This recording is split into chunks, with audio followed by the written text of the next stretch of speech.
পৃথিবীতে কত কিছুই না ঘটে যা অবিশ্বাস্য আর অলৌকিক, আর এসব ঘটনা অনেকের বিশ্বাস হয়, আবার অনেকে বিশ্বাস করেন না। তবে এসব ঘটনা সবসময় ঘটে না, হঠাৎ করেই ঘটে বলে মানুষের উৎসুকের কমতি থাকে না।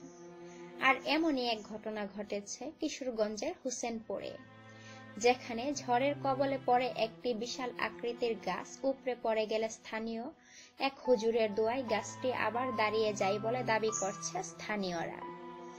ঘটনাটি ঘটেছে কিশোরগঞ্জের হোসেনপুর সীমান্তবর্তী খুরশিদমহল গ্রামে। এ নিয়ে এলাকায় ব্যাপক চাঞ্চল্য দেখা দিয়েছে। গাছটি দেখতে এখন হাজারো উৎসুক জনতা ভিড় করছে। স্থানীয়রা জানায়, ওই গাছটি রেন্টি করই গাছ।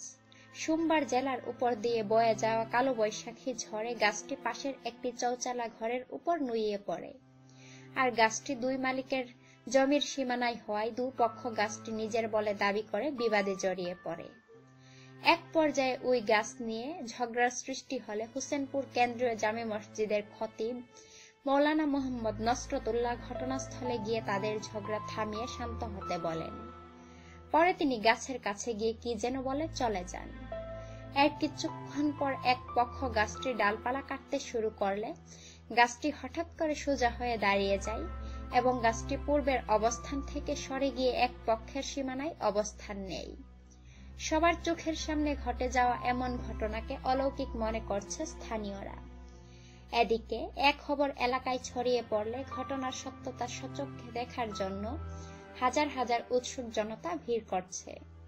পুরো এলাকায় এখন এটি আলোচনার কেন্দ্রবিন্দুতে পরিণত হয়েছে।